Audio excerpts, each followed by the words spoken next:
lamun disuntik lantaran lain manfaatin nafsu suntik teu batal sanajan diikhtilafkeun tetep teu batal lamun urang disuntik da ieu aya nu ngateu batalkeun lamun utamana teu batal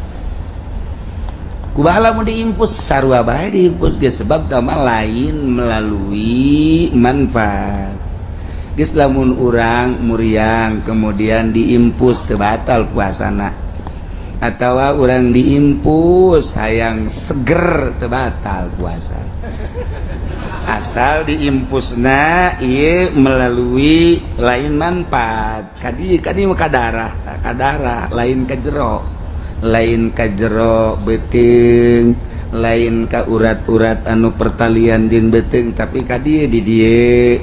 kitunan ngadileungeun diimpus teh aya nu ngabatalkeun aya nu ngahenteukeun diikhtilafkeun ku ulama nu utamana tetep teu batal sebab lain manfaat tah mun hayang seger impus